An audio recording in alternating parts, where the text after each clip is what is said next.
to try and call attention to the terrible terror law signed into law by President Duterte in 2020. The people who are calling attention to this, the people who are trying to stop the destruction of the natural resources of the Philippines, these are not terrorists. These are people who care deeply about its future, and we should be listening to them, not criminalizing them. Thank you.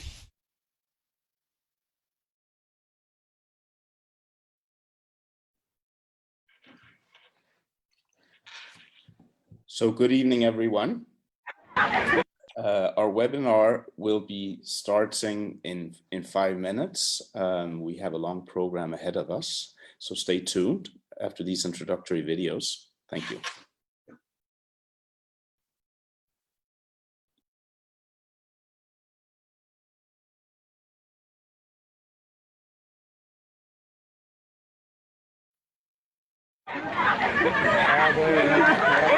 Umani ng malawak na pagkondena ang marahas na pagbuwag ng Philippine National Police sa barikada ng mamamayan ng Barangay Didipio, Kasibu sa lalawigan ng Nueva Vizcaya noong April 6. Layunin ng bayolenteng dispersal na maipasok ang 3 truck ng krudo para sa pagpapatuloy ng operasyon ng dayuhang minahan na OHCHR Gold Philippines Incorporated.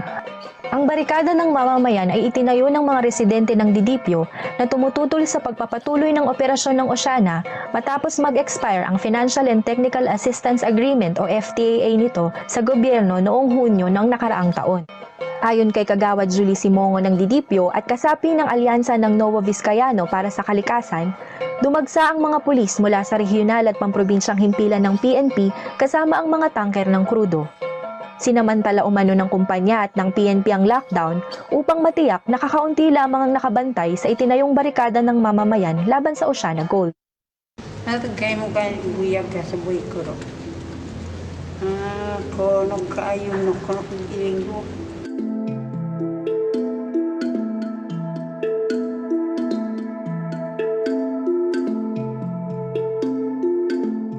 Ta sugod to si Alcantara kung sa di ta kanam ni sugudad mi baru kunag kay kaupian og kahong si kabuhungan so panong giling og kami na kabuhungan makapalahoy ko iti payog maumpot to bari marani trunsud so abong kay matsundalo hinungdan na makapalahoy kayo kakanamin gusto o yung uli ko inuwarat sika kono so o minon susika nakmaro kakukusika uy.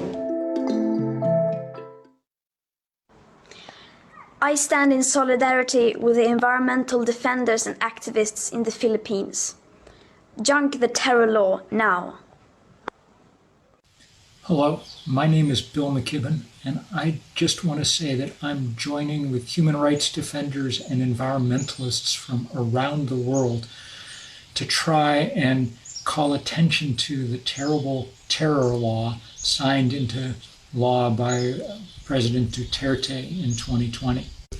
The people who are calling attention to this, the people who are trying to stop the destruction of the natural resources of the Philippines, these are not terrorists. These are people who care deeply about its future, and we should be listening to them, not criminalizing them. Thank you.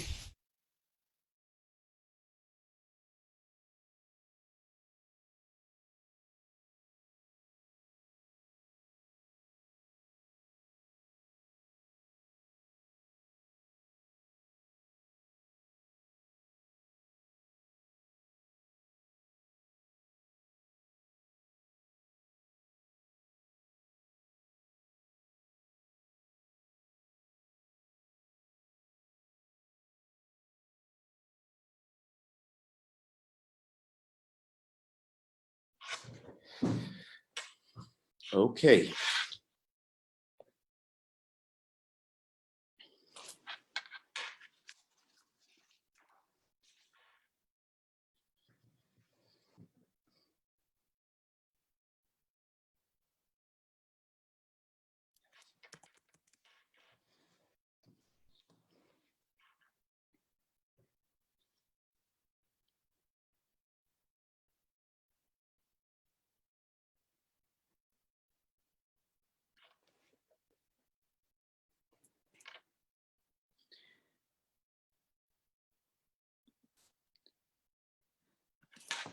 So, greetings everyone, and I'm sure you all agree with me that seeing these videos was a wonderful start for today's event.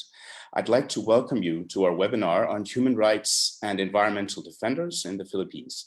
This webinar is organized by Kalikasan People's Network for the Environment, Ecumenical Voice for Human Rights and Peace in the Philippines, the Asia Pacific Network of Environmental Defenders, the International League for People's Struggle, the Commission on the Environment and Climate Justice, Youth Advocates for Climate Action Philippines, Indigenous Peoples Movement for Self-Determination and Liberation, and the International Association of Democratic Lawyers.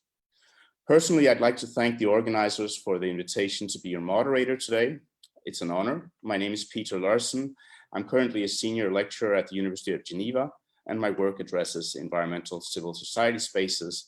And we recently facilitated a global consultation here in Geneva called the Geneva Roadmap for Environmental Defenders.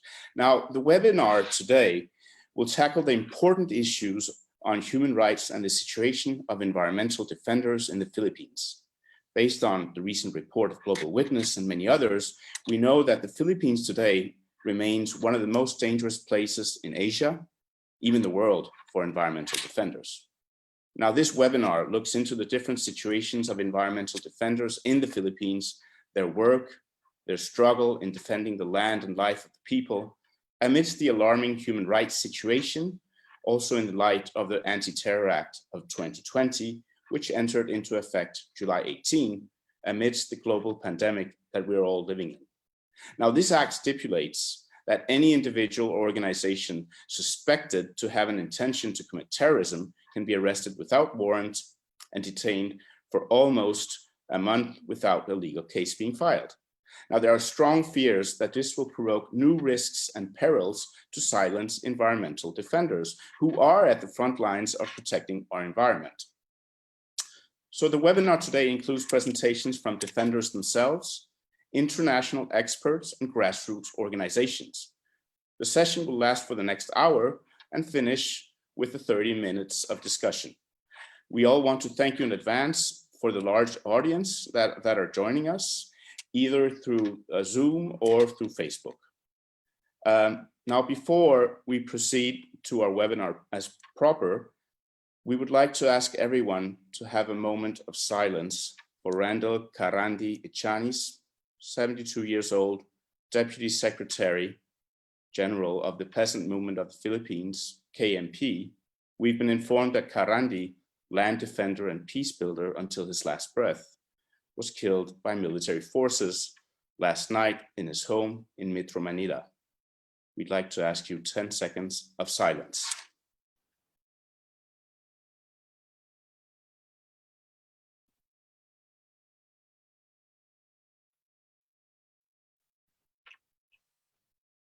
Yung kasing kaser, may iba't ibang bahagi ito. Ngayon, isang bahagi rito yung pagpapaunlad ng pambansang ekonomiya.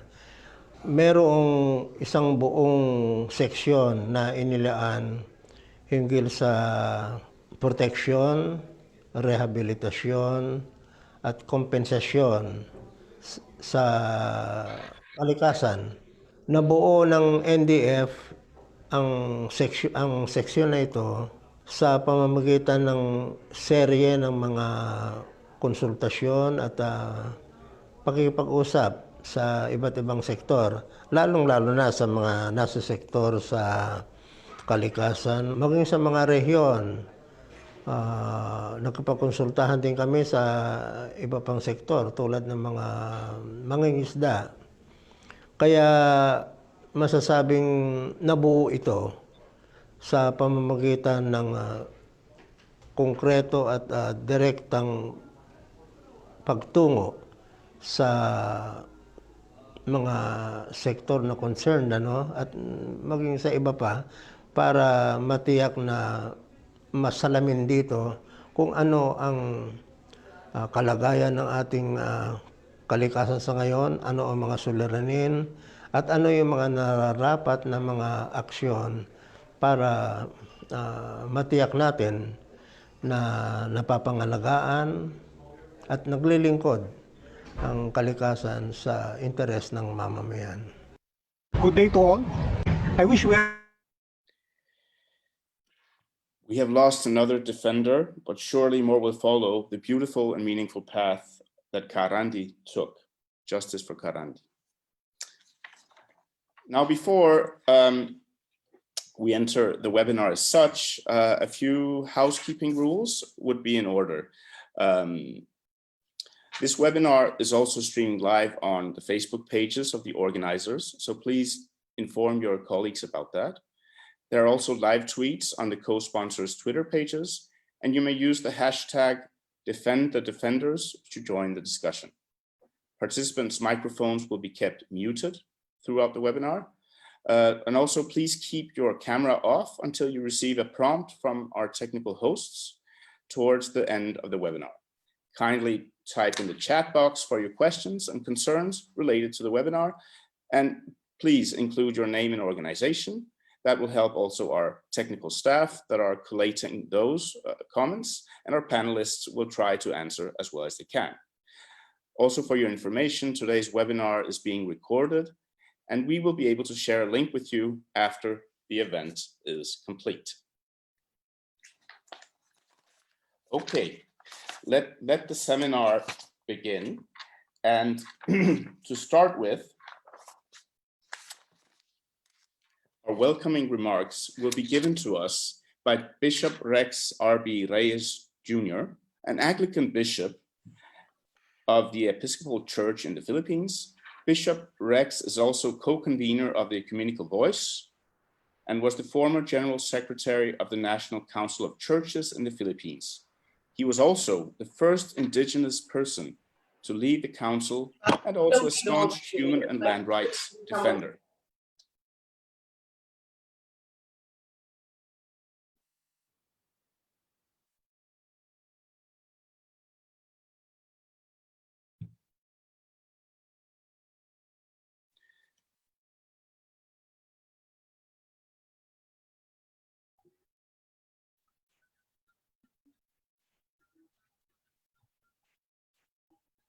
Can we play the video? So the video should be coming up soon.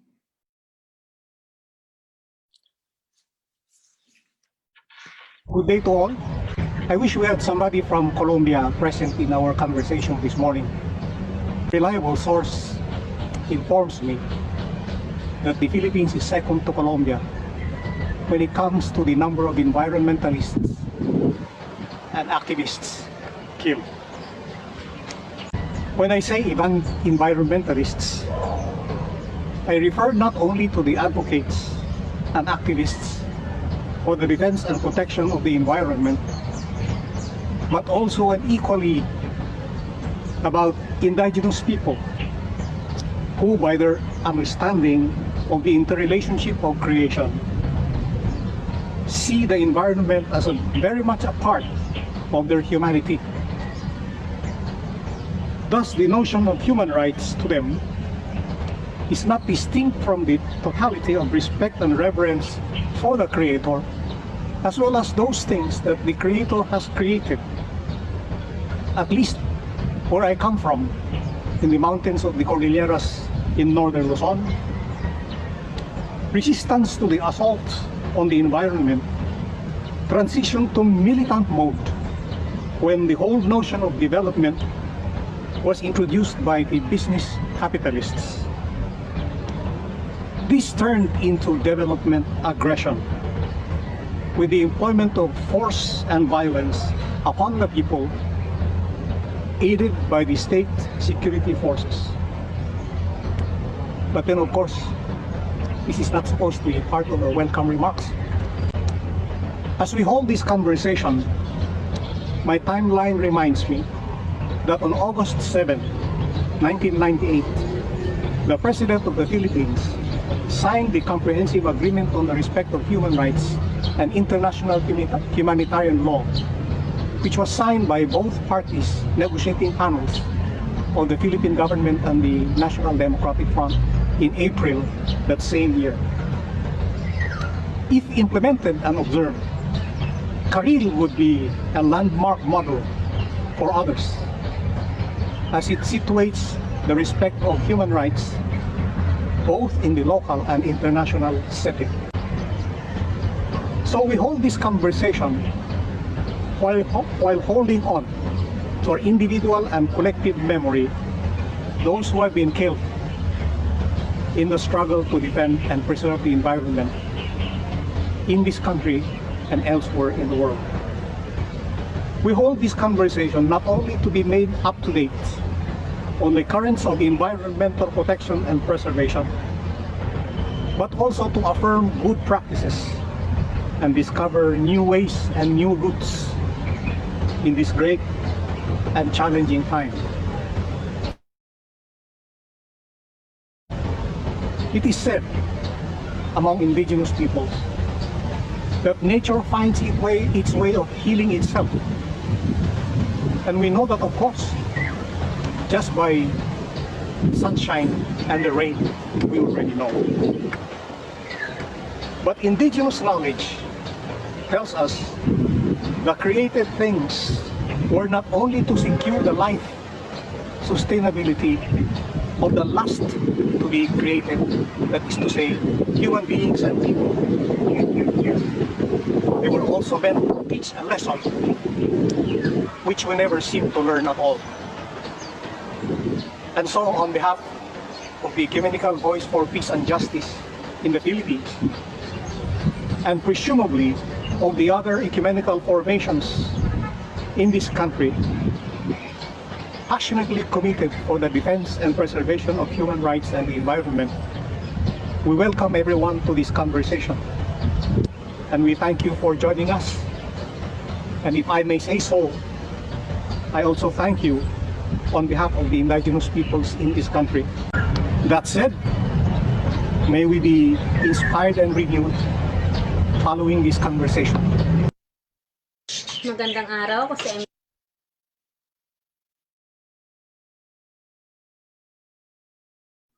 You're on mute, Peter. Sorry. Thank you, Bishop Rex, for these wonderful welcoming words, and indeed also clarifying to us what we're talking about here is a conversation.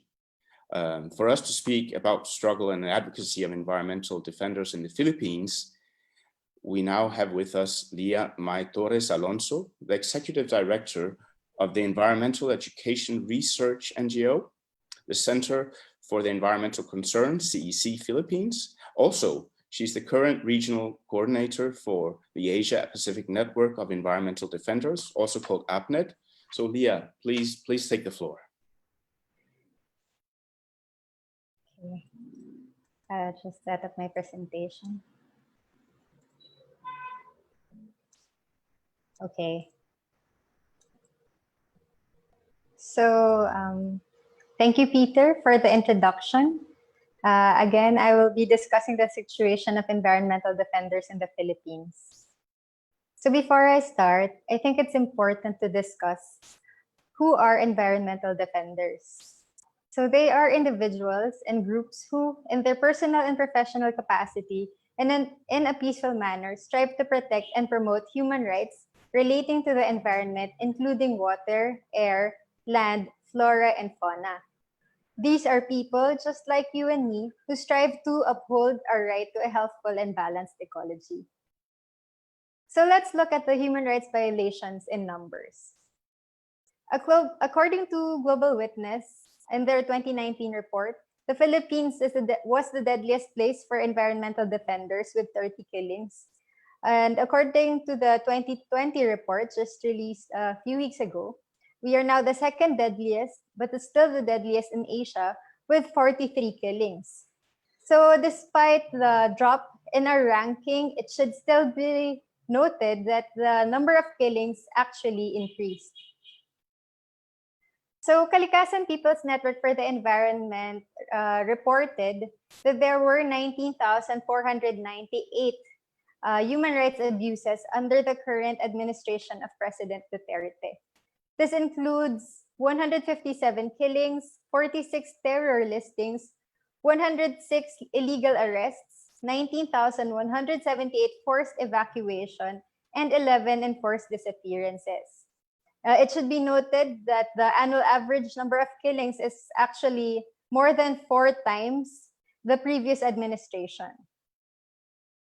If we look at the geographical distribution of the killings, we can note that they are situated in the areas where there are mining operations and agribusiness plantations, such as in Mindanao, in Negros, and also in Palawan, where there are also many killings of forest rangers who are protecting the last frontier.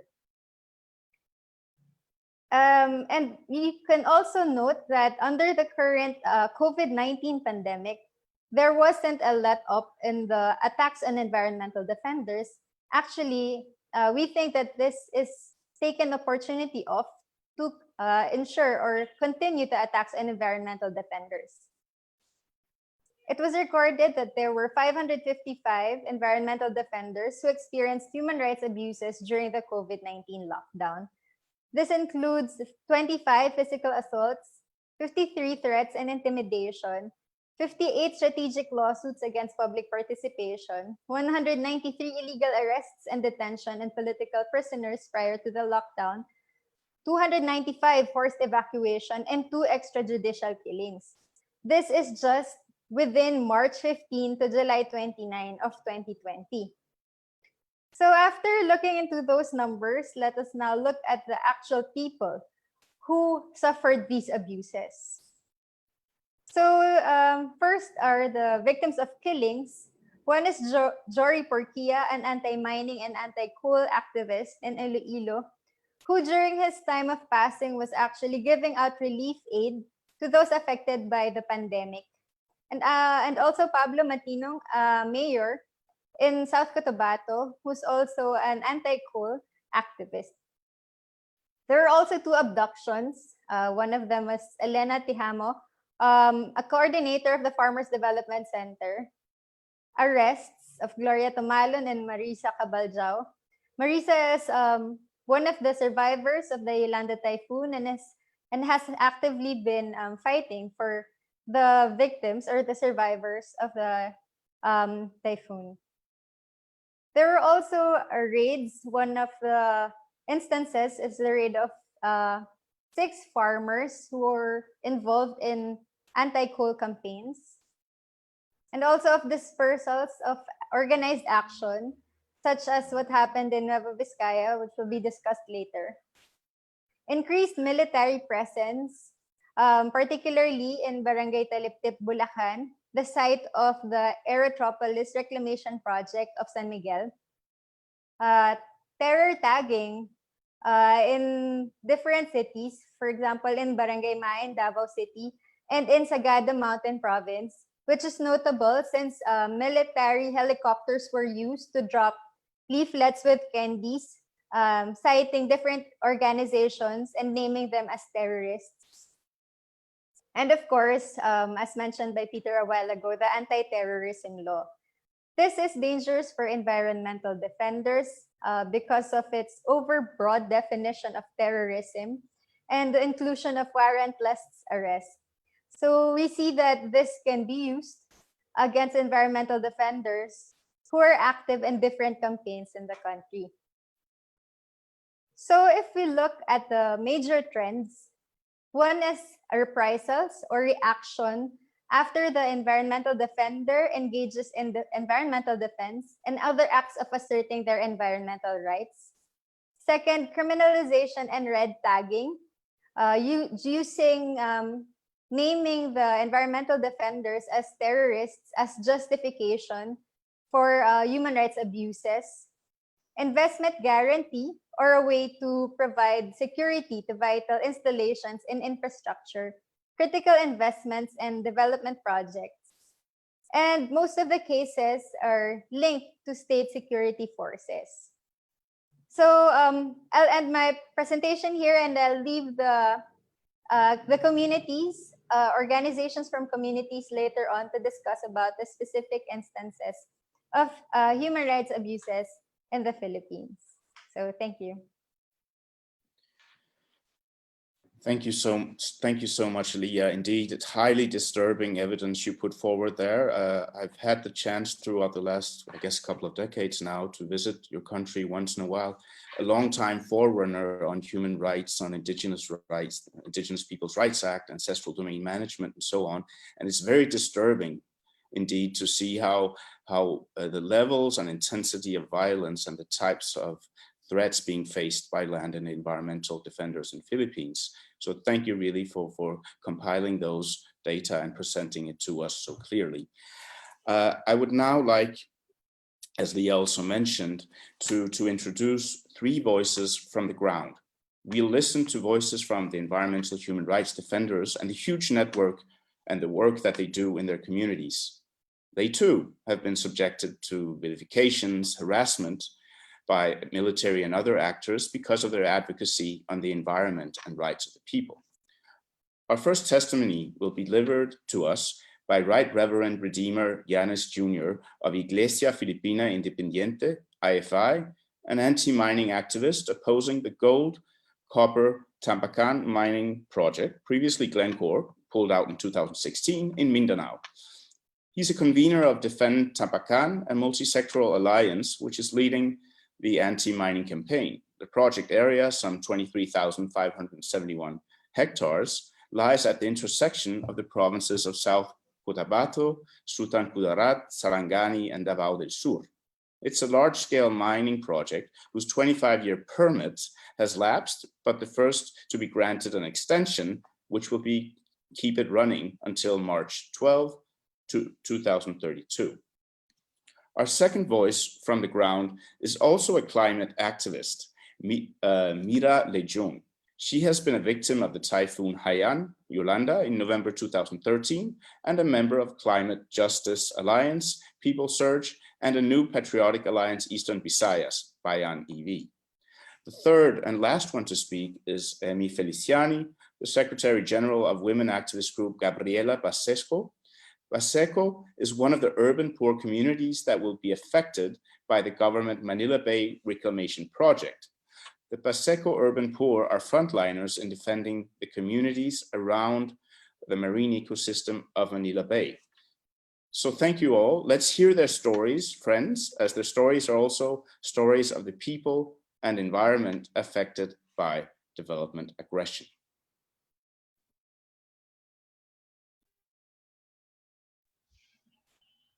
Play the video.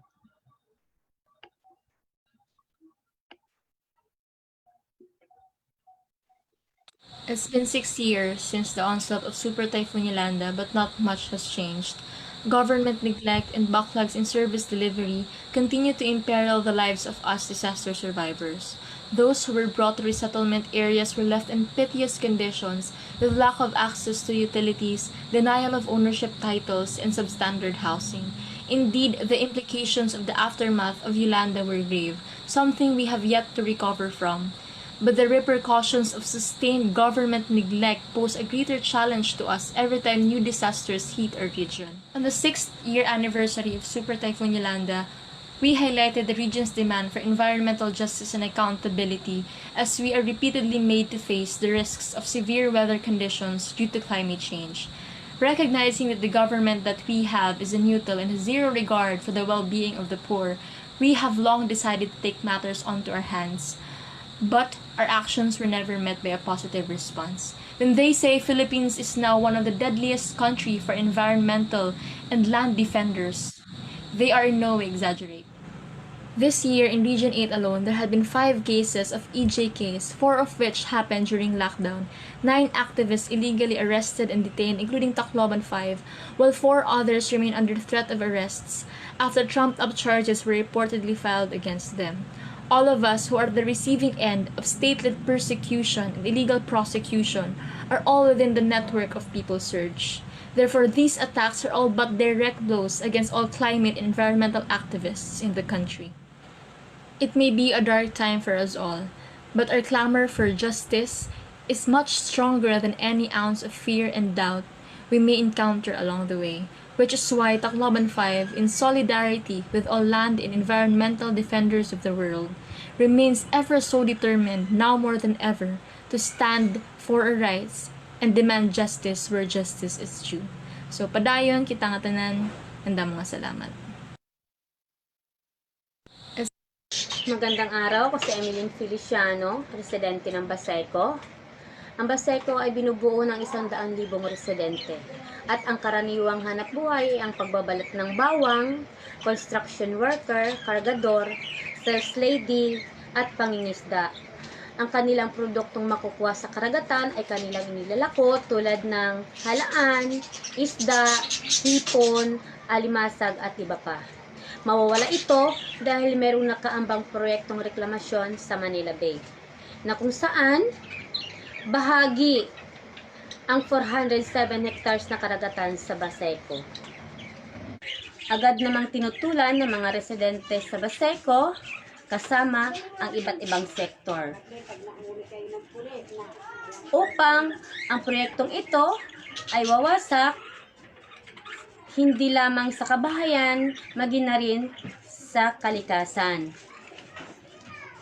Dahil naistambakan ng lupa ang dagat ng Manila Bay, kapag mangyayari ito, siguradong babahain ang Kalakhang Maynila.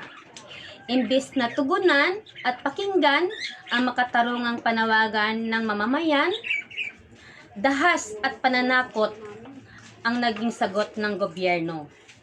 Nung nakaraang taon, hinuli nung Oktubre 2019 ang mag-asawang Cora Agubida, Michael Bartolome at kasama ang dalawa nilang anak. Makalipas ng ilang araw, hinuli na rin si Ram Bautista, Ina at Alma. At sila ay ginawaan ng gawa-gawang kaso at tinaniman ng mga ebidensya. Ang mga taong ito ay mahigpit na tumutulong sa mga residente ng Baseco upang palakasin ang panawagan na tutulan ang reklamasyon. Makatwiran ang panawagan na noto reklamasyon, magsasalba ito hindi lamang sa kabahayan ng Baseco, naging na rin sa karagatan at kalikasan. Hindi masama ang magkaroon ng proyektong pangkaunlaran, pero dapat bahagi sa proyektong ito ang pag-iingat sa kabuhayan ng mamamayan at pangangalaga sa natural na yaman at kagandahan ng ating kalikasan. No to reclamation.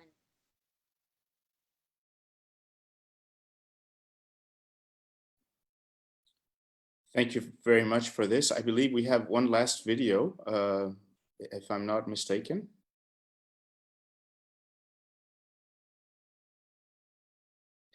Indeed. Okay. In the meantime, while we wait for that, I understand that Amy is in the room.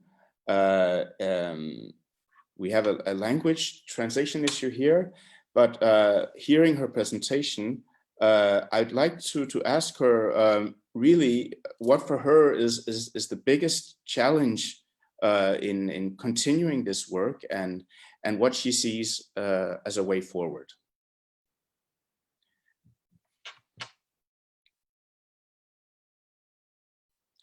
Also, can I remind everyone else, whilst the translation is being undertaken, to remember your questions and really, as Jordan is mentioning, use the Zoom chat to share your thoughts, comments, and questions to be summarized.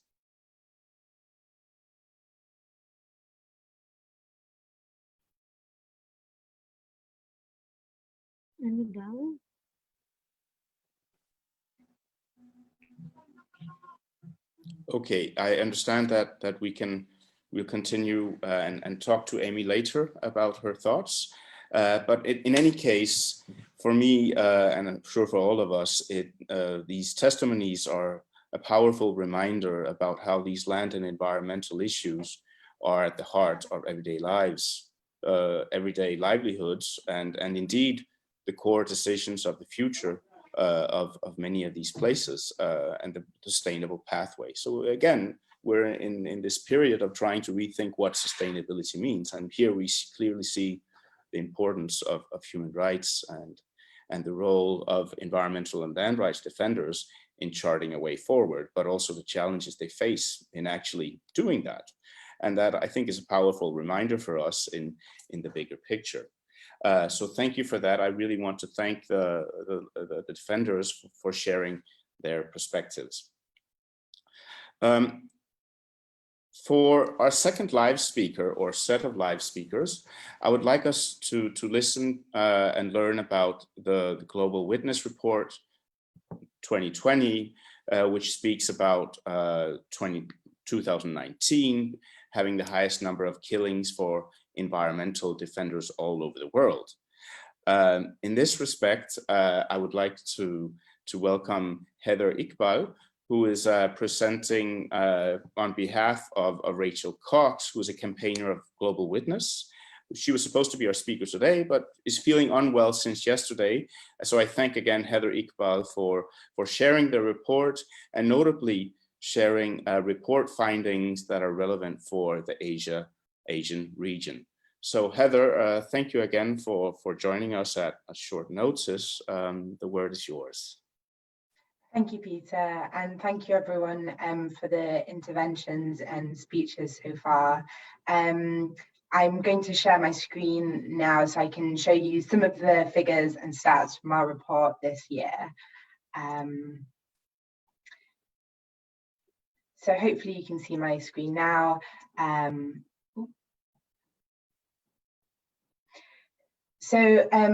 really grateful to be here today covering for my colleague Rachel.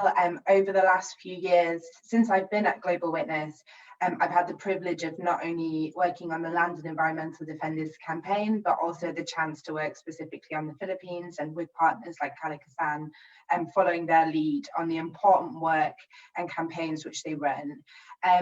So looking at some of the key findings from our annual report into attacks and killings of defenders on a global level in 2019, you can see from this graph that shockingly, over half of all reported killings last year occurred in just 2 countries, which was Colombia and the Philippines.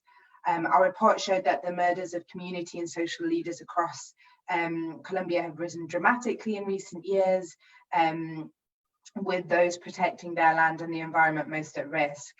And the Philippines, as we've heard today, is a country consistently identified as one of the worst places in Asia for attacks. And we saw a rise from 30 killings in 2018 to 43 last year. We know that the relentless vilification of defenders by the government and the widespread impunity for their attackers may well be driving that increase. And with the introduction of legislation like the anti-terror law, we do fear that this will escalate attacks in future. Apologies. Again, as we look at some of the, apologies, I'm just trying to go to my next slide. Okay, I'm having a slight issue with my slide, so I may stop sharing shortly, but we know that there are a number of different sectors that are impacted and driving the attacks against defenders. So mining was the sector linked to the most murders in 2019, with 50 defenders killed, and more of half of them occurred in the region of Latin America. But it was the Philippines that was the single country with the most mining-related deaths, with 16 deaths in total. Agribusiness has also been high again, and logging is the sector with the highest increase in killings globally since 2018, with 85% more attacks recorded against defenders opposing the industry. I've stopped, apologies. So I've just hopefully stopped sharing my slides there, but I'll continue to speak. So as I mentioned, Asia has consistently been the worst region for agribusiness related deaths. In 2019, 85% of the deaths that we recorded in Asia were from agribusiness related projects, and almost 90% of that 85% was in the Philippines. So a huge proportion took place in the Philippines. It's also worth flagging the impact on government employees across the world. We saw that 19 employees and park rangers responsible for protecting the environment were killed, and of those, 8 took place in the Philippines alone. making it the country with the highest number of state employee killings. I think it's quite significant to shed a light on that and show the implication of state and governments and the impact that they can have, as well as companies and investors who take part in these projects. There are a number of different case studies in our report focusing on Asia. In India, the Adivasis, the indigenous, tribal and forest-dwelling communities, came under a twin threat in 2019 as the country's new citizenship laws and a proposed amendment to the Indian Forest Act, so two pieces of legislation, put their legal rights and protections at risk. The citizenship laws also threatened to make forest communities stateless. As we know, a challenge for many indigenous communities having the apparent documents to prove their citizenship, and this was a big threat there. Thankfully, that proposed legislation, which would have seen millions evicted and given officials the power to shoot people in the forest with virtual impunity, was scrapped after international outcry, but we still need to do much more to keep the stewards of India's forests safe. In Indonesia, 2 journalists were killed in October 2019. They'd been involved in a land dispute between residents of Panai Hilir in northern Sumatra, and that was Maratua Siregar and Marandan Sinyapa. That palm oil plantation was closed by the government in 2018 for illegally clearing areas of forest, and you can see the full extent of that case in our report. We've also seen the attacks in the Philippines, which I've touched on and others have. We note the killing of Datu Caleb Bantalan during a military bombardment in northern Mindanao, and again, the anti-terror law and the threats to defenders that it brings. And we also, note the important role that indigenous schools play in the Philippines and the threats that they are facing, bringing up the defenders of tomorrow, the defenders of the future, and the threats that they face for defending their own communities. Despite the challenges that we've seen, we also have seen defenders' work leading to victory too. In northern Cambodia, indigenous communities achieved a major victory when the governor committed to return their sacred lands, which had previously been allocated to a company financed by the World Bank. And in Thailand, after a long-running legal battle, the community members of Ban Hang, a village in Lampang province, secured justice following their complaint against a proposed coal mining project in their area. We called our report this year Defending Tomorrow because we wanted to show the link between defenders and the climate crisis. Part of the role that our report plays is to raise awareness on the challenges that defenders face, but also how instrumental they are for the future of the planet in almost every way. We know that land and environmental defenders play a vital role in protecting climate critical forests and ecosystems. And we know that the land management by indigenous communities is hugely beneficial. There is an increasing recognition that the climate crisis is a human rights crisis. But unless civil society space for legitimate protest, and you were seeing this, as Leah highlighted, with the crackdown from COVID-19 being threatened in a big way, there will be no climate justice if we don't protect those defenders. So now more than ever, it's vital that organisations like Global Witness stand with those defending our future and follow their leadership, and that's something that we intend to do. In our report, we have recommendations from individual organisations, and we have our own recommendations. You can find it at globalwitness.org/defenders.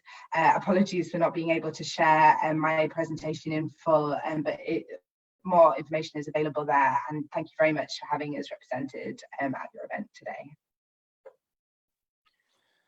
Thank you so much, Heather. And I would like to also indeed thank the organization Global Witness for the important communication work they do about this. The compilation work, the analysis is really important to bring this to the global policy agenda, and is being used in many countries, including the Philippines, to raise awareness about this. You're a senior communication advisor, so I just want to congratulate you for really keeping up that work and sharing it with us. Again, it's highly dramatic, but as you say, it's connected to the future of life, and it connects environment, climate, and land, and so on. And it was interesting to hear your emphasis also of the importance of agro investments and so on in the case of Philippines. And there's a whole business angle to this, which also leads the way to our next presentation. And I'm actually very happy also, we're very fortunate to have in our midst Mr. Surya Deva, who is chairperson of the United Nations Working Group on Business and Human Rights. So again, we're back to this link between human rights, the issue of defenders, and the role of business in all of this. Mr. Surya will talk about the importance of how business and corporations, their responsibility in observing and respecting human and environmental rights, particularly through the mechanisms established by the United Nations. So I'd really like to welcome you, Mr. Deva, and look forward to your presentation. Thank you again, Heather, for the Global Witness, and we proceed now, transit into the next presentation. Thank you very much. Thank you, Peter, and a big thanks to the organizers for this very important webinar and also for the kind invitation.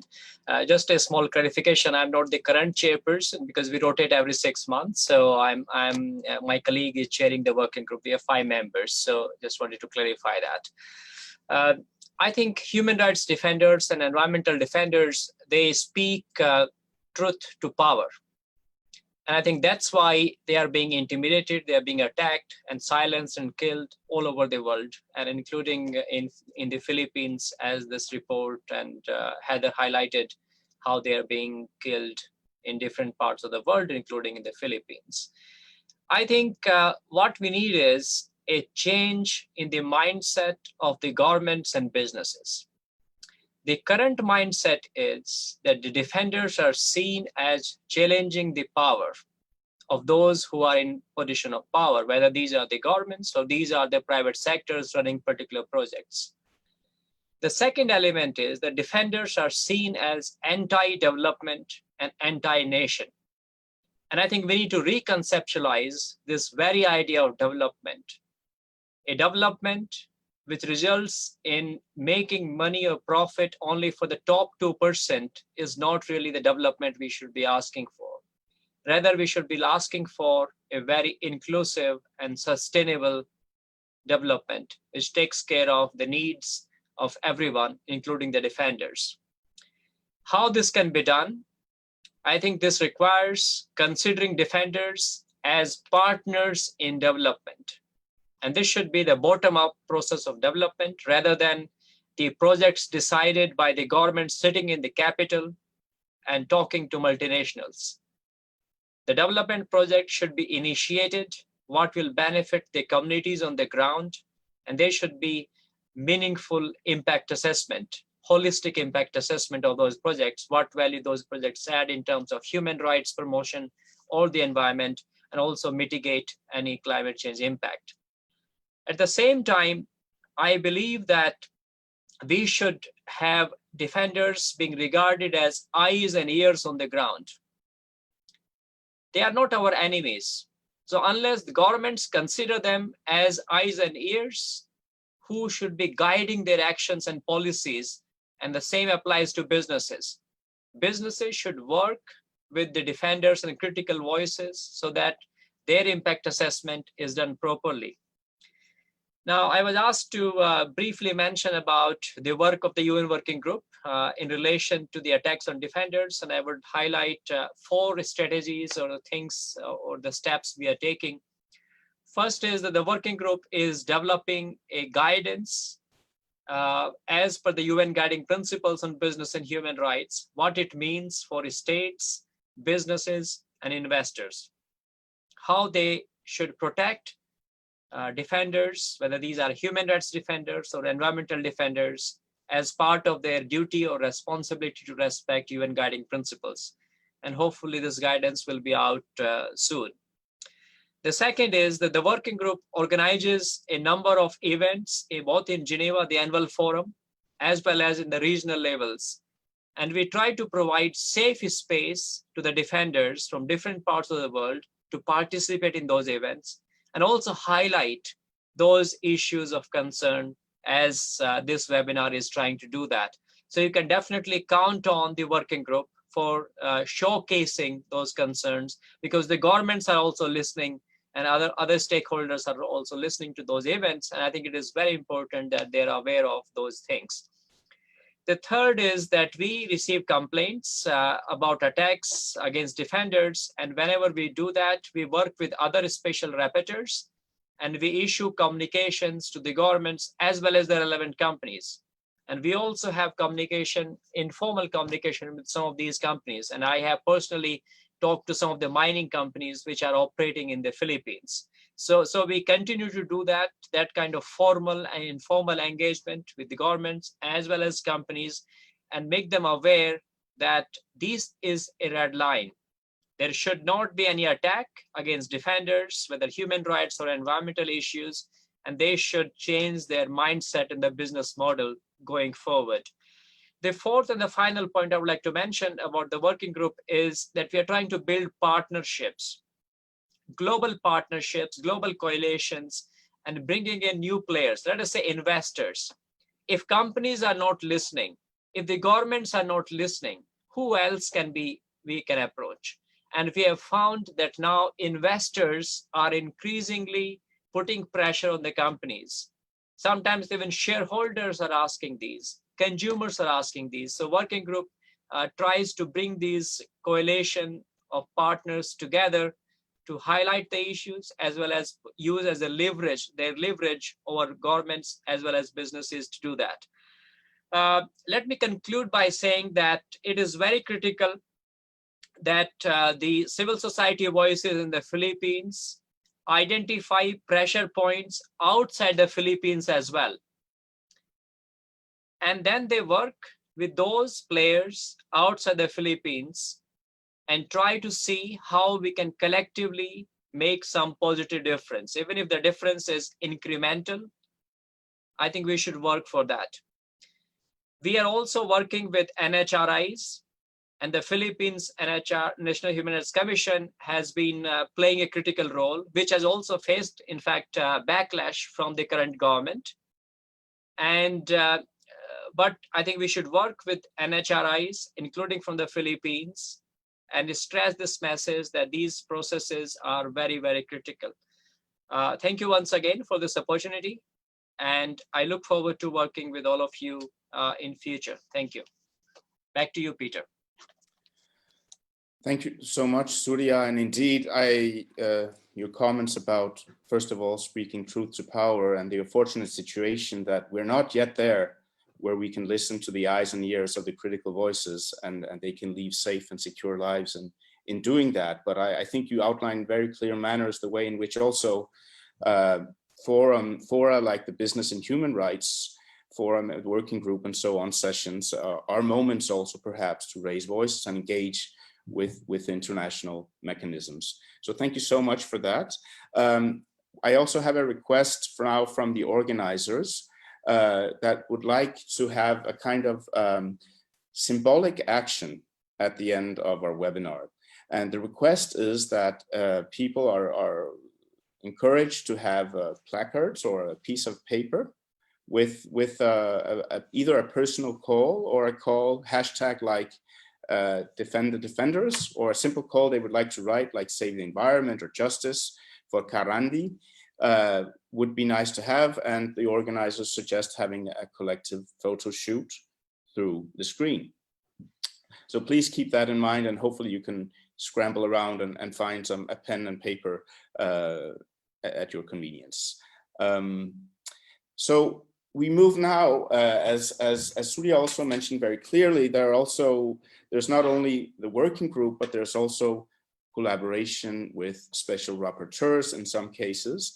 And we're very fortunate also to have a video from one, United Nations Special Rapporteur on Human Rights and the Environment, Dr. David Boyd, to give us a solidarity message in which we can tap into, inspire our webinar on environmental defenders, and perhaps also inspire defenders on the ground at the front lines, protecting land, seas, and the planet. We've had some exchanges also. David was also involved in our work on the Geneva Roadmap, where we've been trying to strengthen really the linkages between the environment, conservation, and the human rights communities. This is ongoing work and definitely something also I think we need to explore further with what Surya also mentioned in terms of engagement with national human rights institutions, and so on.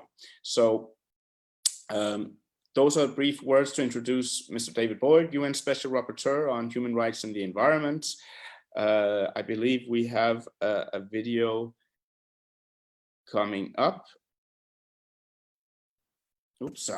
Hello from Canada. My name is Dr. David R. Boyd. I'm the United Nations Special Rapporteur on Human Rights and the Environment. Before I say anything else, I want to say thank you from the bottom of my heart to the courageous men and women of the Philippines who are serving as heroes for the planet by defending the beauty and the biodiversity of the Philippines, which, as we all know, is a global biodiversity hotspot. Unfortunately, the Philippines is also a global hotspot for violence, intimidation, harassment, and other forms of intimidation against environmental human rights defenders. And so it is with a heavy heart that I say to you, stay calm, carry on. We need to develop stronger protections for environmental human rights defenders in the Philippines and across the world. As you know, there are special rapporteur mechanisms at the United Nations, especially the Special Rapporteur on Human Rights Defenders, who play an important role in this regard. But my mandate, as well as the mandates of the Special Rapporteur on Toxic Waste, Special Rapporteurs on Food, on Water, on the rights of indigenous people, all of us have a role to play in protecting environmental human rights defenders. The United Nations Environment Program also has an environmental human rights defenders program, which I think has promise. There are a number of excellent civil society initiatives, including Not One More and Defending the Defenders. But what we need to do is we need to weave all of these initiatives together into, I believe, one strong and coherent mechanism that can provide rapid response when environmental human rights defenders are threatened, when their lives are put in jeopardy. And that's what we currently are lacking. And so I think that is the way forward. We need more resources. We need more attention. We have the United Nations Declaration from 1998 on human rights defenders. We have resolutions from the Human Rights Council on the importance of human rights defenders and environmental human rights defenders in particular. Again, those heroes who are protecting land, air, water, biological diversity, and this beautiful blue-green planet upon which all of us and all of our rights ultimately depend. So again, I thank you, and I commit to doing everything within my power as a UN Special Rapporteur to assist the people of the Philippines and the other environmental human rights defenders around the world who are doing such passionate and courageous and essential work on behalf of humanity and the planet Earth. Thank you very much, and keep up the great work. Thank you so much, David. And unfortunately, David is offline now, but again, a powerful statement, a vote of support indeed to defenders themselves, but also outlining some of the recent developments in the international community, recognizing that we're facing a gap in actually providing effective protection and support to those facing threats on the ground. So this is work in progress, and I do feel that, and colleagues like Entheng Bautista will also confirm that there's an important message to bring from real life issues, situations, and challenges, figuring out actually what works in securing effective protection and preventing these things from happening. And there's a whole work being done in that respect, which is very important. So thank you, David, for putting that forward and sharing that with us. As we move forward, I think it's also time to say thank you to the huge group of people that, again, the organizations that have organized this webinar, but also all the colleagues behind the scene, pulling the strings to coordinate between all these different presentations and videos and the chat room and so on. Huge group of people, and I think we all appreciate the work you're putting into allowing this to happen. So let us move forward as time is flying, and we all have a lot of ideas on the plate. To give us a glimpse of the situation of lawyers defending the environment and the international venues and mechanisms seeking protection and justice, we've had a few glimpses now already, but I especially like to welcome and call on Richard J. Harvey to help us really enter this field and understand it better. Richard Harvey serves on the Bureau of the International Association of Democratic Lawyers, IADL, of which he has been a member for over 40 years. Since 2014, he has worked as legal counsel, campaigns and actions at Greenpeace International in Amsterdam. He advises on climate and energy litigation, including the challenge to Norway's oil and gas drilling in the Arctic. In 2019, he attended hearings by the Philippines Human Rights Commission investigating the harms caused by carbon mayors and their stranglehold over political systems. Richard Harvey is a barrister, England and Wales 1971, and practiced as an attorney at the New York Bar from 1982 to 2000. He has focused for almost 50 years on major human rights litigation, environmental justice, humanitarian cases, criminal law, and post-conflict restorative justice. So it's a wonderful background you're bringing to all of this, Richard, and I'm looking forward to your presentation. Thank you so much.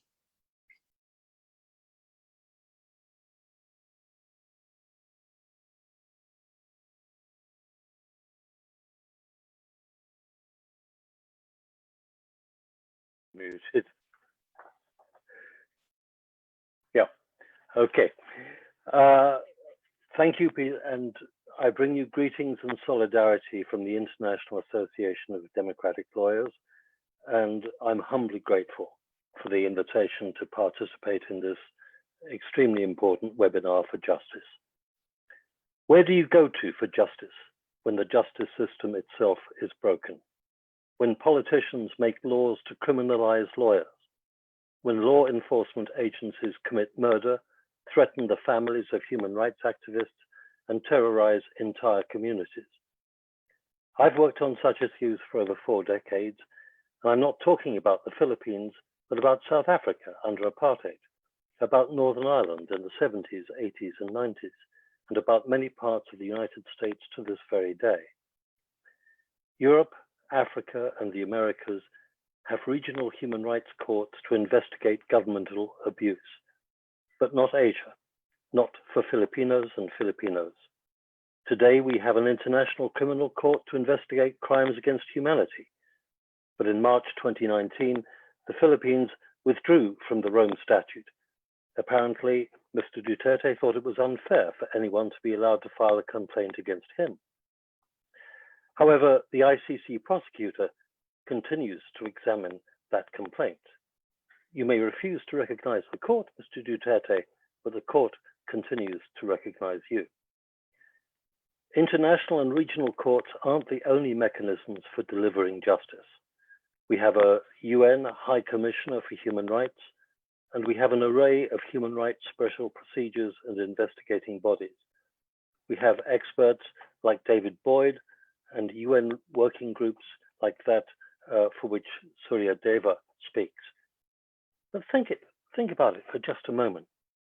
Human rights and the environment, business and human rights.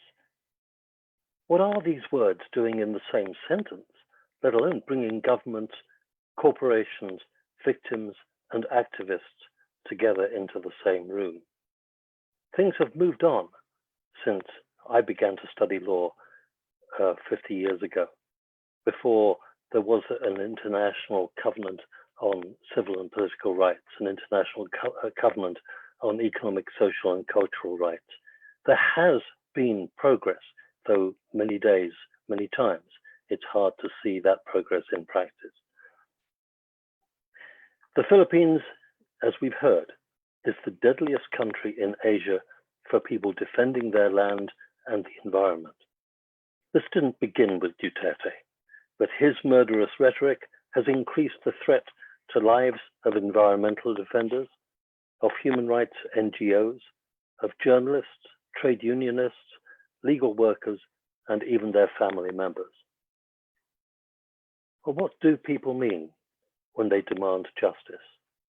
They want an end to abuse, yes, but most of all, in my experience, they want an end to the lies and the cover-ups. They want the truth. And that is why we bear witness, why we name and shame those corporations that have treated indigenous peoples and their lands as assets to be stripped down to cash profits that can, and we believe that those people can be made to listen. They can change their practices. That's why we investigate the investigators. That's why we investigate the politicians who protect those corporations in the name of what they call development. That's why we, the red tagged, have to green tag them. Red tagging is deadly to anyone who dares to speak out and anyone who speaks to those who speak out, like human rights defenders Elisa Barrios and Eleuterio Moises, human rights lawyers like Benjamin Ramos, and environment defenders like Karandi, whose murders are supposedly unsolved. What's the best way to solve a murder? Follow the money. Who benefits from the crime? Any criminal investigator will tell you that that is the way to go. Heads of corporations earn millions of dollars a year, thousands of miles away. But motorcycle thugs with guns can be hired for pocket change. Agribusiness, mining, and logging companies grow rich on such murders. Almost 90% of all agribusiness killings in Asia are in the Philippines.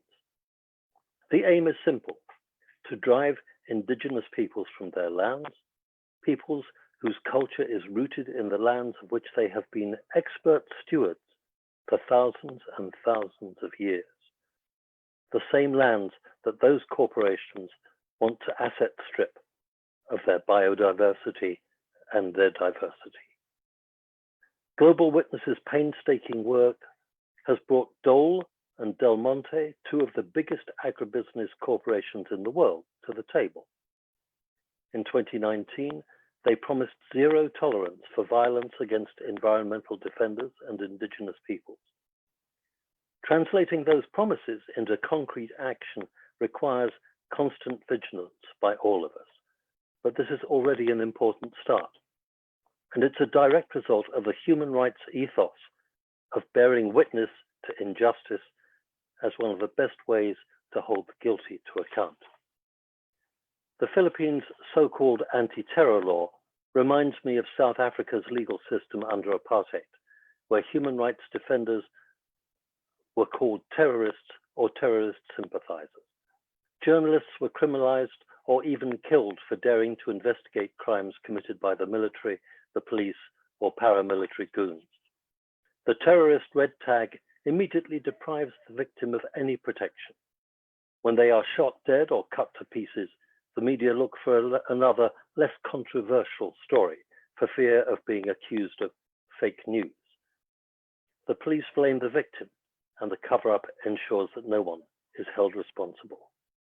Well, apartheid's South Africa's criminals never thought that there would be a world where UN special rapporteurs would lay bare injustices previously swept into the state's darkest corners. But, Mr. Duterte, that's the world we live in today. Your terror law itself is an act of state terrorism. So kindly use your executive powers to repeal the unjust Anti-Terrorism Act and instead implement the Extractive Industries Transparency Initiative and demand mandatory human rights due diligence from all mining corporations, including OceanaGold.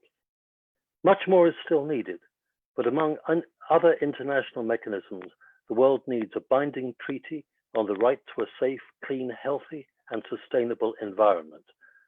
We need a binding treaty on business and human rights, including environmental rights, so corporations can be made to walk the talk of sustainability and held to account all the way down their supply chains for violations of the Declaration on the Rights of Indigenous Peoples and all other human rights.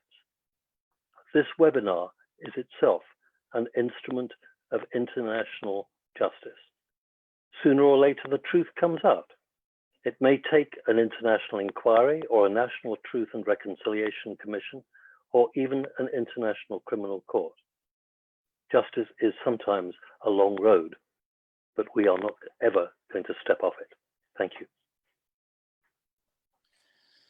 Thank you so much, Richard. I think your both analysis and your ideas for ways forward show us grounds for optimism, despite indeed situations of red tagging, people being silenced, difficulties of speaking up, and even violence and killings. So your call for more accountability, human rights diligence measures, and so on are well taken. And indeed, as we remember, the bishop initially told us for this conversation today, we are in a conversation, and we have audiences from Myanmar, Australia, Germany, Indonesia, Norway, United States. We have ongoing support and conversations also with UN permanent missions of various countries, like the Netherlands and Geneva. We have the Embassy of the Republic of Indonesia, Manila. We have the Hawaii Institute for Human Rights also. So there is a conversation going on. Richard, I think you show us very clearly it's a global conversation. It doesn't stop with measures being implemented nationally, but is also an engagement with international measures and organizations like the work that you are doing. So thank you very much for that. We are now coming to the stage where we move into the Q&A portion, or the open forum, let's say, discussion of today's webinar. Please remember you can use the chat function on Zoom for questions.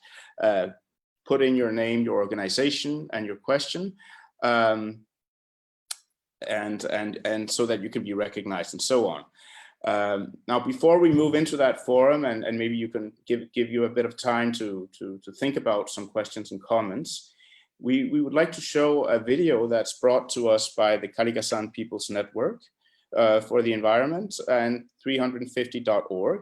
It showcases the collective action of environmental defenders in the recent mobilization during the State of the Nation address of Duterte last July 27. So more than 5,000 people joined this action, and thank you to Kalikasan People's Network and 350.org for sharing this video.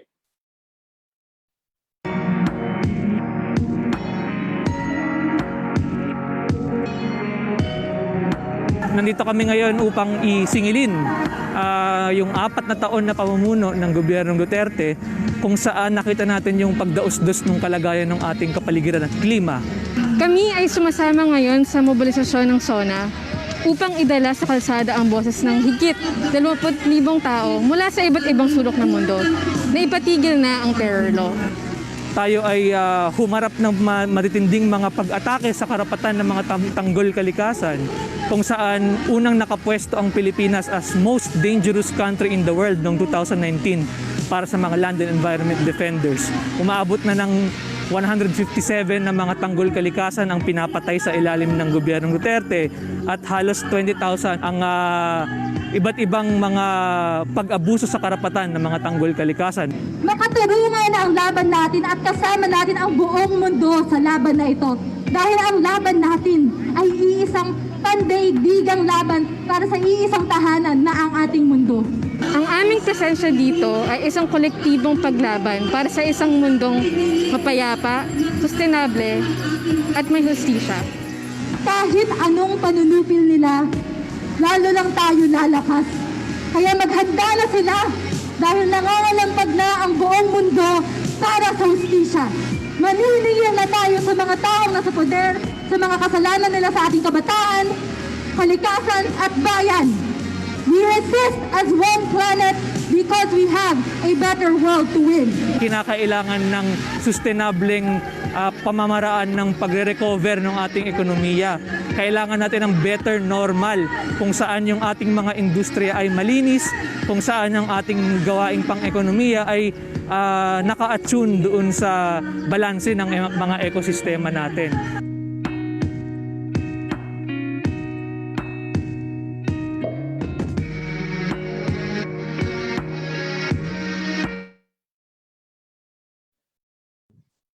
Thank you very much for this video, which also shows the importance of social mobilization and action, collective action on these important questions.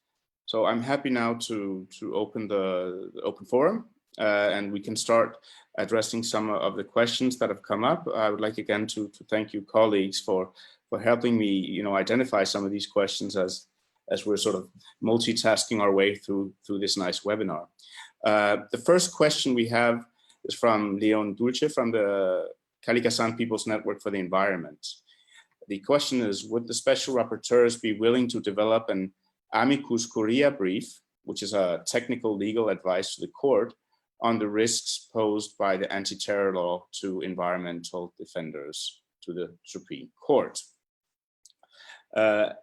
Now, I'm not sure that we have the special rapporteurs present to respond directly to that question, but here's a specific sort of legal situation. Maybe Richard, you might also want to jump in and reflect on this, given your background in the meantime.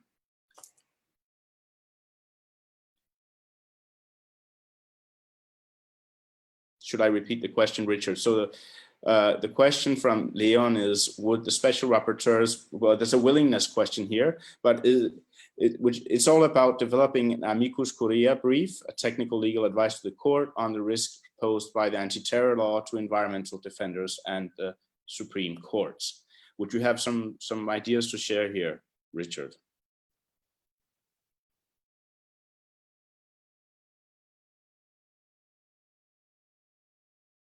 Can you hear me? Yep, now yeah. You're good. Okay, sorry. Yes, I think this is an excellent suggestion. David Boyd has on a number of occasions submitted amicus briefs, and so have other special rapporteurs in similar types of case, particularly the special rapporteur on the rights of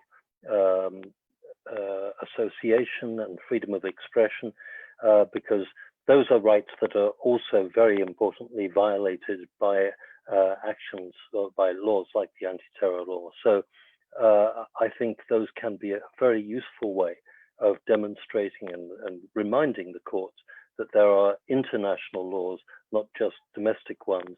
And if the domestic ones violate human rights, then international steps can be taken to enforce them.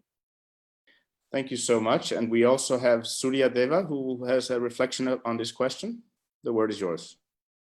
Thanks, Richard. I just have a suggestion that we have a special rapporteur on counter-terrorism.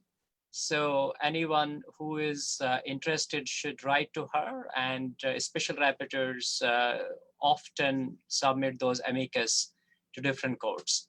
So we already have, because the question was about this anti-terror law. So I think she would be the most suitable special rapporteur to take this forward in collaboration with other special rapporteurs or the working groups. Thank you.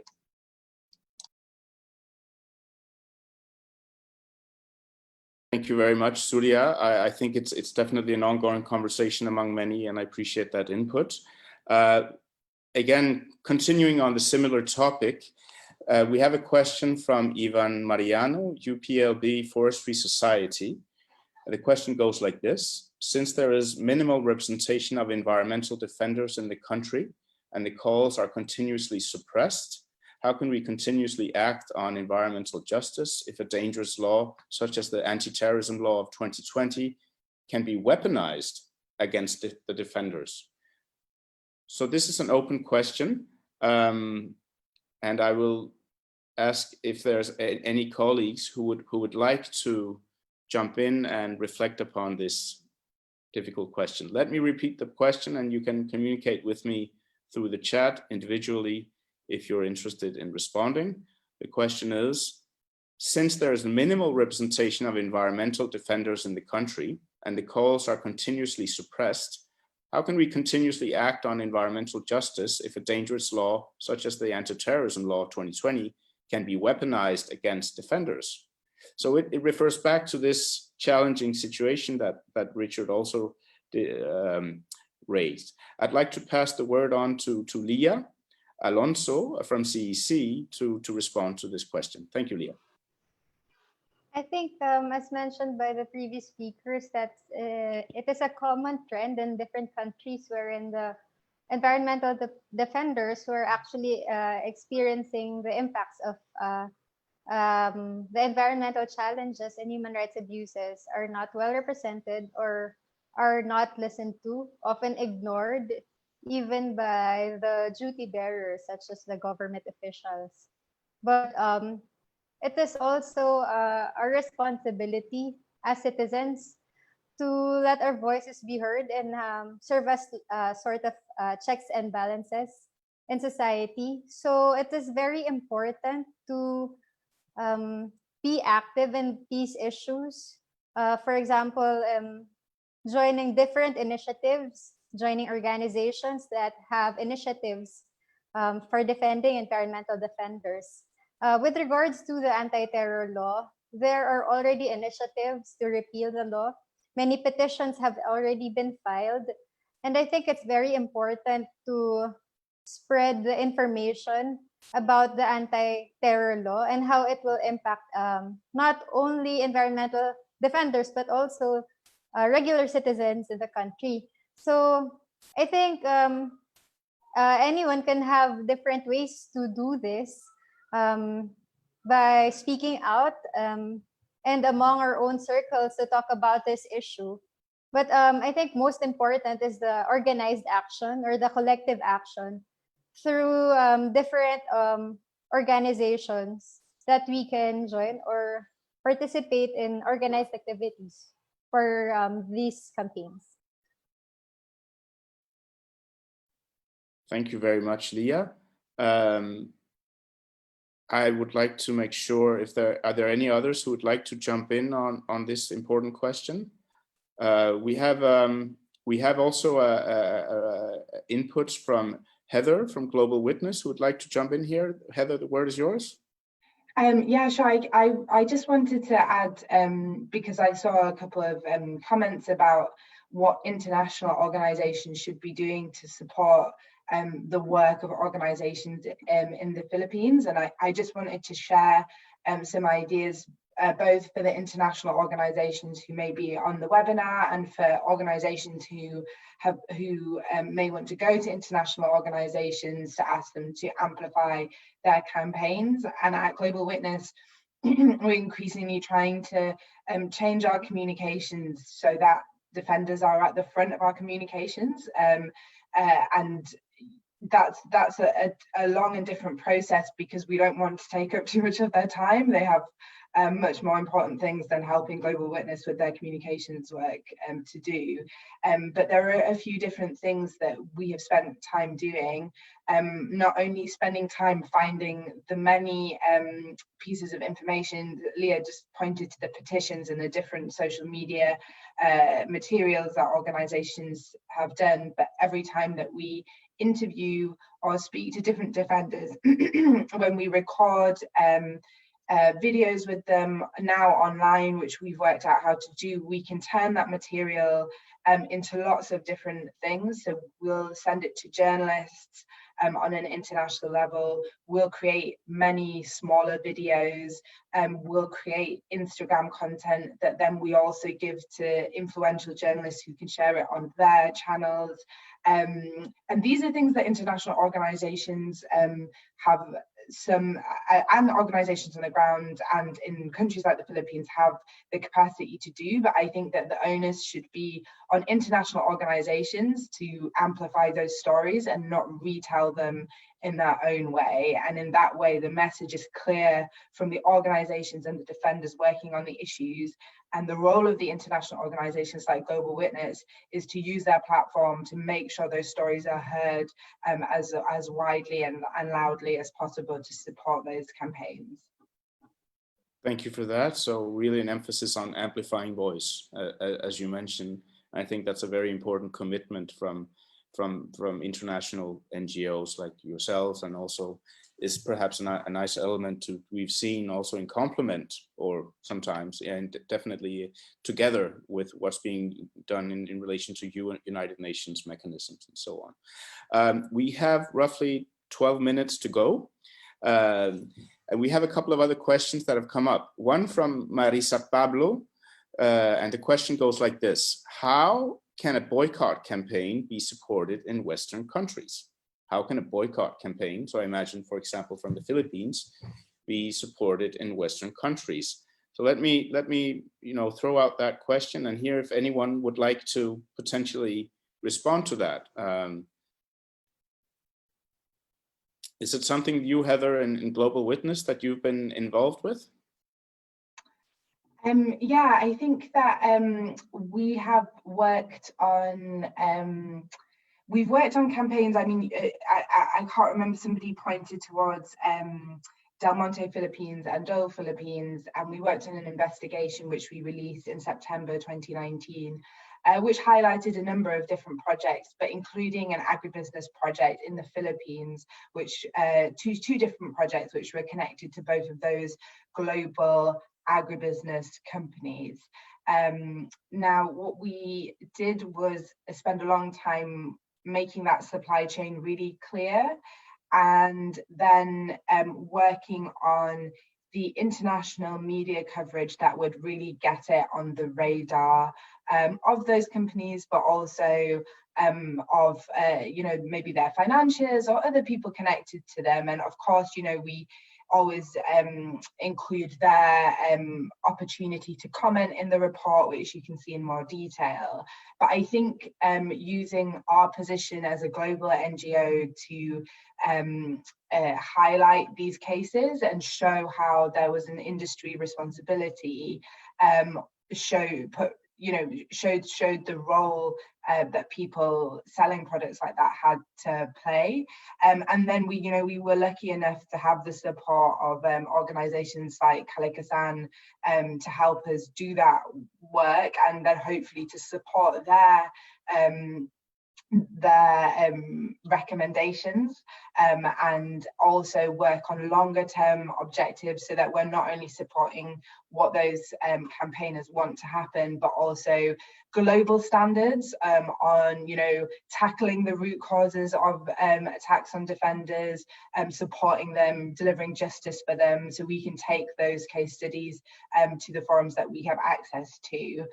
So that's one way in which we've done that. So it's not necessarily a direct boycott campaign, but it is a deep look into those industries and a kind of coordinated response to hold lots of different actors to account and show the systemic way that we can tackle that. Thank you for that. I believe, Surya, you also have a reflection regarding this boycott issue? Yes, I can briefly add and complement what Heather mentioned. The two elements here. One is boycott of what? Are we boycotting the products or the companies, right? The other issue that we have to be mindful of is that sometimes boycotts could be counterproductive.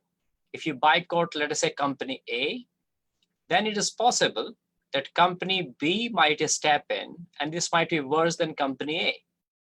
So I think what we should also try to look at, that can we push these companies towards collective action?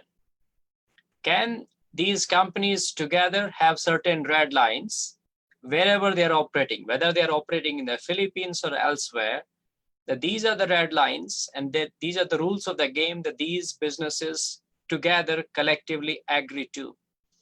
And I think that is something which may also work in some cases, collective, and because if you boycott, if you withdraw from the market, the leverage is totally lost. So I think this is a fine balance that what may work in certain situations. I think we should be just careful of this. Thank you. Okay, thank you very much for that. We have one last question and then we'll move into the next part of our session. Let me just get back to the questions here. It's a question from Peter Murphy, the International Coalition for Human Rights in the Philippines, and Patricia Fox. And the double question, or three questions in fact, let's see, is who are the companies and countries involved in the ownership of Tampakan? What is the prospect at Tampakan? Is there information that the company is gearing up to restart this project? I would like to request people who are informed about the situation to join in and help me out in responding to this. Can I ask you, Leah, to respond to this question? Yes, regarding the Tampakan mining project, This is one of the things that happened during the lockdown that surprised many people. That was allowing the Tampakan Mine project to continue or extending the financial technical assistance agreement by granting the environmental compliance certificate. If you recall, this is one of the companies that were audited, but despite the negative results from this, it was still made to be extended. So I think the lockdown, as I mentioned before, really provided an opportunity for many different environmental destructive projects to continue. While everybody is preoccupied with the lockdown, while everybody is not allowed to go out, and some are even arrested for launching protests with physical distancing, these kinds of projects are being pushed. So in relation to this, there are also many, like I mentioned, the arrests during the COVID lockdown.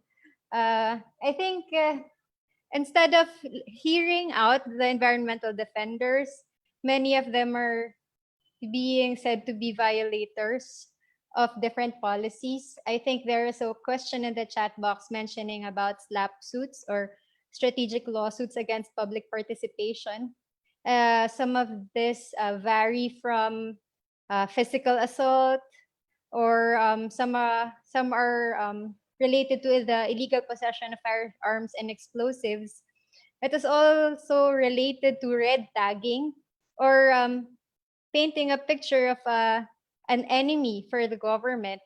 But it's actually a practical way for them to justify the attacks on human rights defenders, when in fact, they are the ones who were reported to be linked mostly to the attacks on environmental defenders and to the projects that are actually harming our environment. So I think this is the narrative that we need to counter, that those who are telling the truth should not be called terrorists. Those who are acting to protect the environment should not be called terrorists. And that is why the anti-terrorism law is very dangerous. So I think if we should have a takeaway from this webinar, is that we should ensure that environmental defenders are seen as the protectors of the environment. We are not the bad people here. So we should counter the narrative of the government and different corporations regarding environmental defenders. Thank you, Leah, indeed, also for taking a step forward towards rethinking the narratives and the ways these people issues, their protection efforts are presented. Very important. And the discussion also links to what Surya was saying about not, boycott discussions, not limiting focus in time and space, but there's a long-term conversation and new issues coming up all the time, and how to actually keep that bigger picture on board. So a very last question here, I believe, because time is running, and it's a question to Heather and Surya. It came up also in Leah's presentation that this whole COVID situation actually is presenting a whole new set of challenges for defenders. And the question is from Clemente Bautista is, what is the implication of COVID situation to environmental defenders and their advocacy, as there's rising suppression in the name of public health safety, and also the rise of autocratic government in different regions?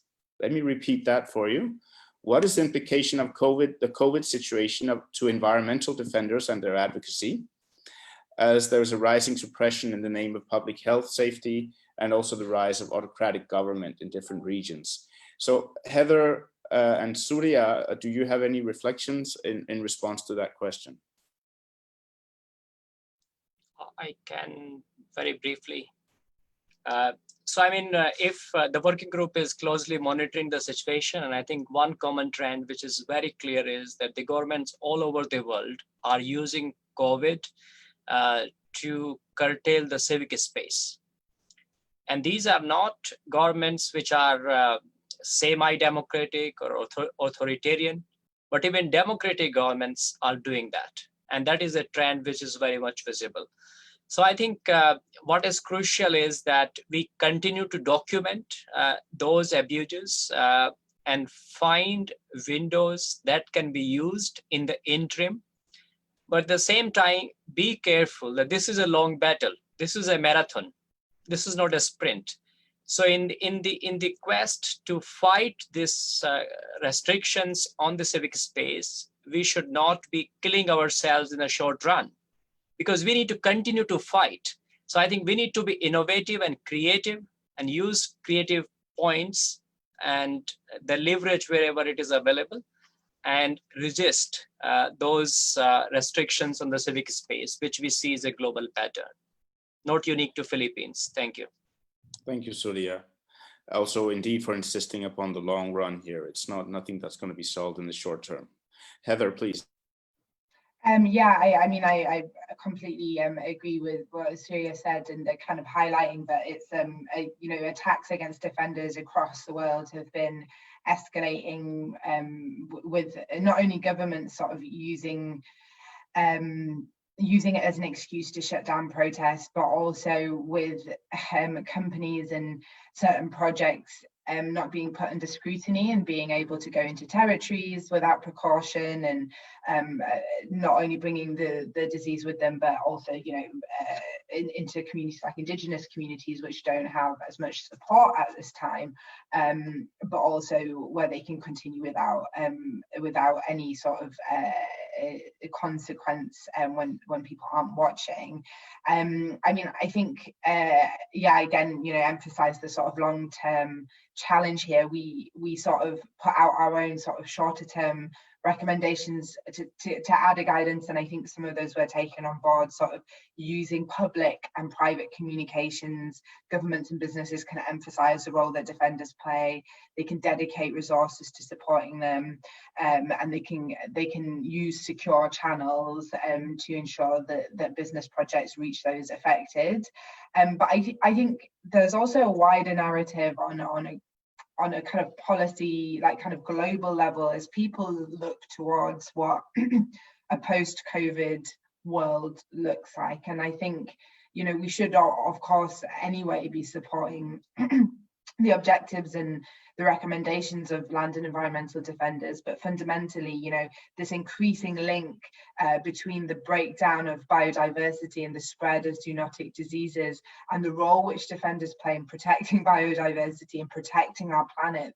You know, that even more now than ever, we know the role that land and environmental defenders play in protecting not just the environment, but also like the healthy planet, with, you know, the well-being of people at its center. They represent so much of that, and I think that is an argument that I've seen being used sort of on a kind of, you know, I guess on a wider level, as some of those big thinkers get together and start thinking, what does a post-COVID green recovery look like? So I think it's worth bearing that in mind as well, as a way of cutting through on the issue. Thank you so much. Indeed, thank you for both all the questions from the audience. We'll have to stop here. There are more, but also the reflections from our panelists. There's a long way to go, but it's partly building on collective strength of working together, reflecting together indeed on some of these things towards a better world with room and space for activism and differences of opinion and ways of rethinking development. Now, before we move to our last speaker, I would like to again remind everybody, and we are more than 200 gathered today, so I think that's a big, you know, clap on the shoulder to organizers also and to defenders that these issues matter, to think about having your placards or piece of papers ready with a short call or your demand, and you can use the hashtag at hashtag defend the defenders, maybe hashtag stop the killings, or specific calls regarding your advocacy on human rights and the environment and environmental defenders. So please have that ready. It may take some time to get it all up and running, but it's part of that group photo. And I think, again, on behalf of the organizers, I hear a wish to have that sort of collective voice and statement come through. For our synthesis and closing remarks, I would like to call on Beverly Longi. She's the global coordinator of the indigenous peoples movement for self-determination and liberation. So Beverly, I would like to pass the word on to you, and thank you again for being ready and offering us those closing synthesis remarks. Okay, good morning, good afternoon, and good evening to all our panelists and participants to today's webinar. Yes, I've been tasked to provide a synthesis and concluding remarks for these webinars. And these are what I think are the major takeaways from today. I think one is we agreed on a definition on who are environmentalists and who are environmental defenders. And most of the panelists, and even in the discussions in the Q&A, would agree that these are persons, communities, and organizations that not only protect the environment or speak of biodiversity, but they are also environmentalists and defenders because they take a critical look into activities that contribute to the destruction of the environment and planet Earth. They take a critical look on mining, on energy projects, on plantations and other commercial agribusiness plantations. But they are also environmentalists and defenders because they also take a look on what causes destruction and take also government for account for neglect, especially in times of disaster, as we have seen in the case of Baseco. We also are in Tacloban, or in the case of Baseco, they are environmentalists and defenders because they want to protest the destruction of their homes and sources of livelihood. And for communities like in Tampakan, Nueva Vizcaya, where Oceana Gold operates, and other rural communities, they are environmentalists and defenders because they protest the militarization of their communities because of their assertion of their rights. So in other words, everybody, whether you're a a worker, a youth student, or a professor in the university, everyone becomes an environment activist. And definitely, by doing this, we are not terrorists. Environmental defenders and environmentalists are not terrorists. Second, common, probably not only in the Philippines or in Asia, as the Global Witness report would show, is how does state respond to actions of environmentalists and environmental defenders. We've seen reprisals, we've seen criminalization, and we've seen terror tagging. And all of this makes use of the entire apparatus and resources of the state. Second, in this time of COVID, we have seen the weaponizing of the COVID-19 and lockdown protocols, not only to enforce stay at home and all of this social distancing, but it has become a very good opportunity for state to enact further repressive measures such as the anti-terror law. Third, even in all of this, in this situation, it is business as usual. Unfortunately, government at this time of pandemic actually ensure or even guarantees investments for businesses that have come under fire because of their destructive processes. But also, we have also seen deceit, divide and rule over communities. But then, how should communities or environmental defenders and environmentalists respond to this situation? It is really very challenging and dangerous times, but we should not lose hope. And there are various ways wherein we can address this situation. Locally, in the communities, in the front lines, domestically, at the national level, and even international level. Our speakers have spoken on the use of UN mechanisms like pressure points outside of the Philippines. Surya said, follow the money, look at the investments. David spoke of stronger protection mechanisms and how do we weave these separate actions and make it into one strong action. Richard spoke of a binding treaty, a stronger mechanism that will hold government and corporations to account. Sure, we can all do all of this. But I think what is very important, regardless of what the mechanisms or what level we do, is that we have a strong base. We have the communities of the ground who are directly affected by these projects to speak, no, and call government, business, and the investors. And from there, I think we can proceed. There has also been a great question on the use of the legal system. Like, what do we do? I think Richard asked this question.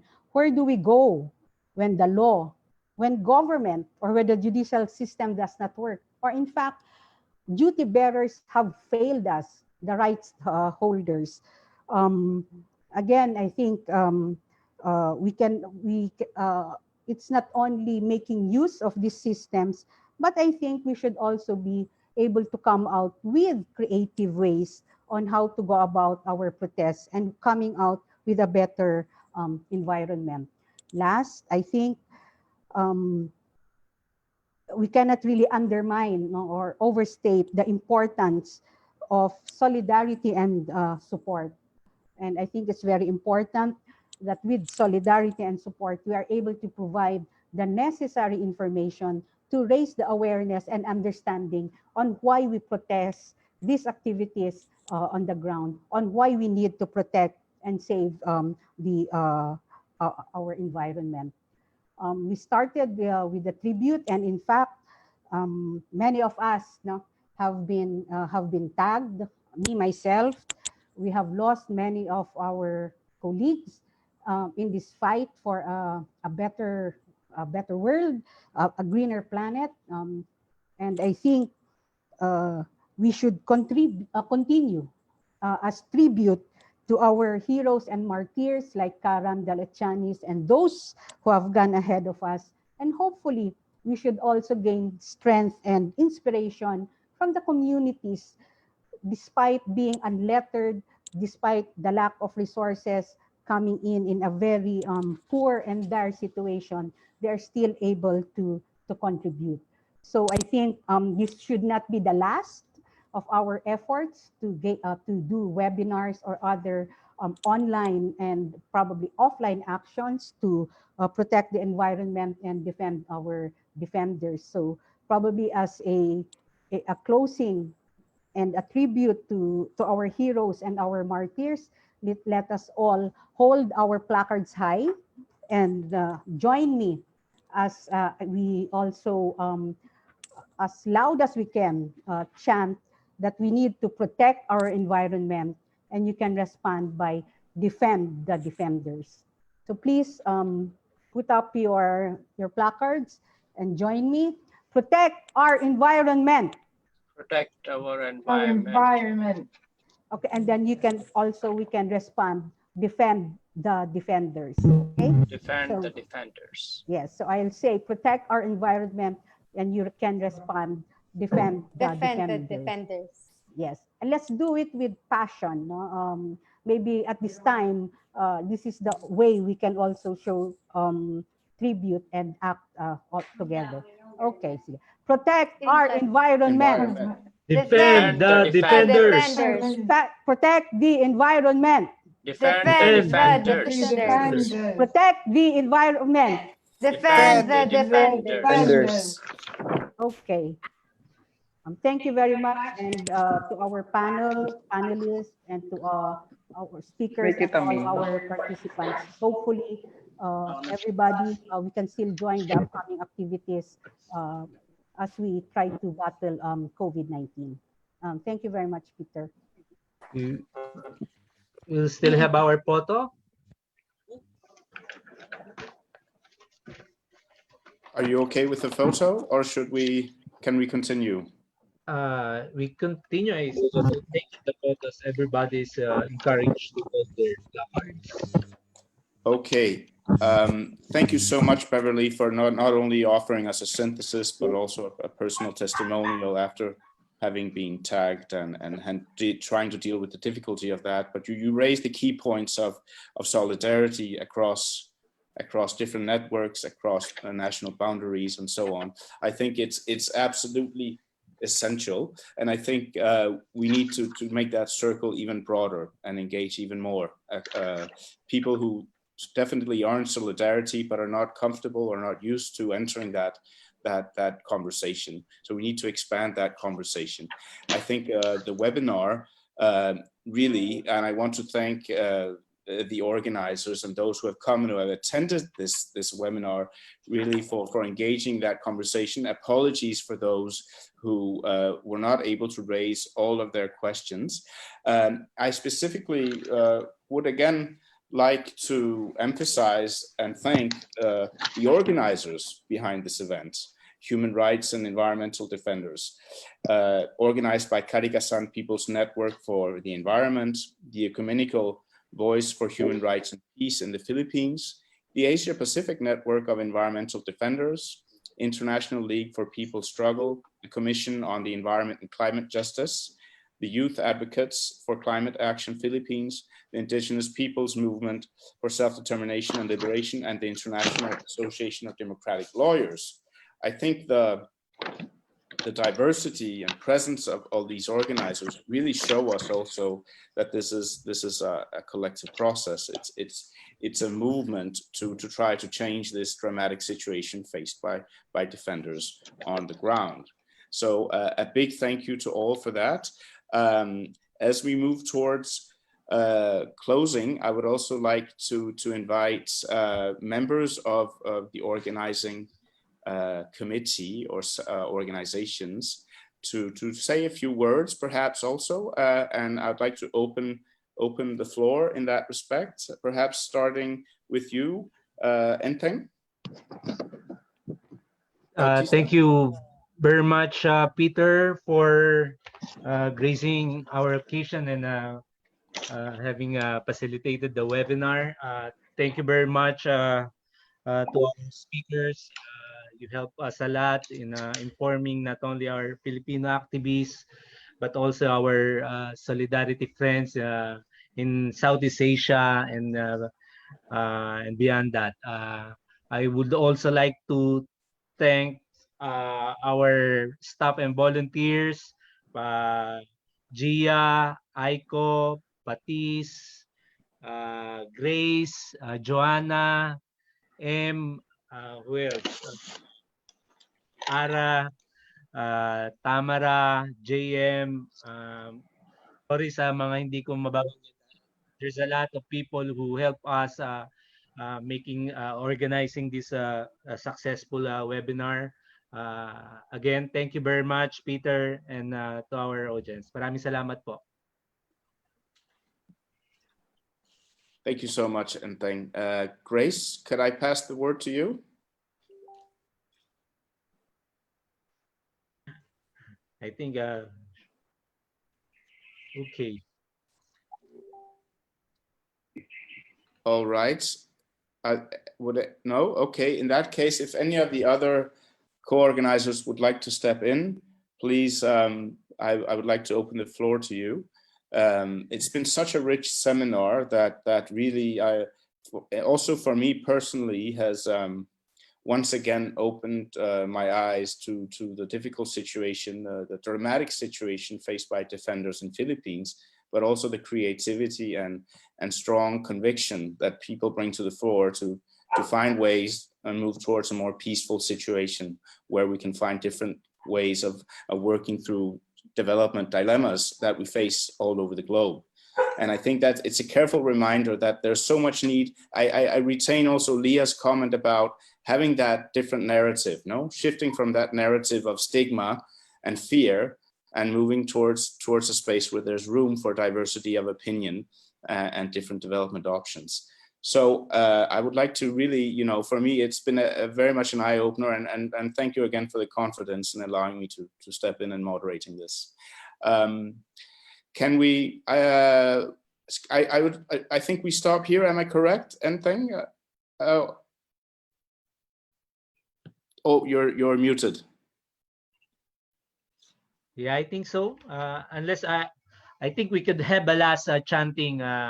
We say, when I say defend our environment, you say defend the defenders. And can we do that? Absolutely. Okay, Please. open your video and your audio, your mic. Defend our environment.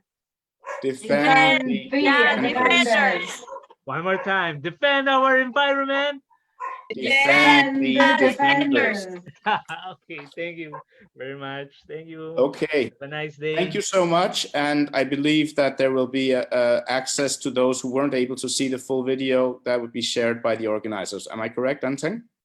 Yeah, we will. This is being recorded or being recorded now, and we will send the link to all the participants through email. Excellent. We will also post it in the pages, Facebook pages of the organizing of the organizers.